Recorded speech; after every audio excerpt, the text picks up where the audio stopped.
சென்னிமலை முருகன் கோவிலுக்கு தான் வந்திருக்கிறோம். போகலாமா? எக்ஸ்பீரியன்ஸ் வந்து செம்மையாக இருந்துச்சுங்க. கிளைமேட்டும் சூப்பராக இருந்துச்சு. பாருங்களேன், ஷர்ட் எவ்வளோ நீட்டாக போட்டு போகிறேன்னு. இன்னும் கொஞ்சம் நேரத்தில் பாருங்கள் எப்படி பேசியிருப்பேன்னு பாருங்களேன். லைஃப்லேயே ஃபர்ஸ்ட் டைம் வந்து சென்னிமலை முருகன் கோயில் வந்து ஏறது தான் ஃபர்ஸ்ட் டைமு. இது வரைக்கும் நான் வந்ததே இல்லை. என் வீட்டிலேருந்து 10 நிமிஷம் தான் இருந்தால் நான் வந்ததில்லை.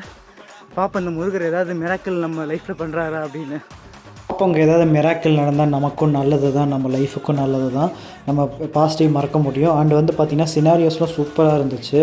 மலை அங்கே கோபுரத்தை போய் பார்த்தோம் பாருங்கள், பயங்கரமாக இருந்துச்சுங்க. சூப்பரான குஸ்பம்ஸு.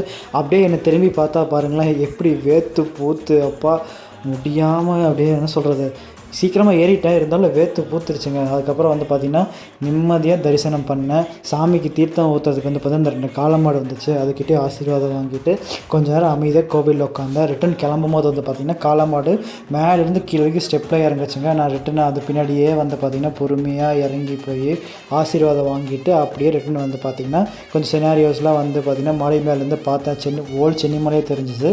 அதெல்லாம் பார்த்துட்டு கீழே வந்துட்டு ரிட்டன் வீட்டுக்கு கிளம்பி வந்தாச்சுங்க. Thank you so much.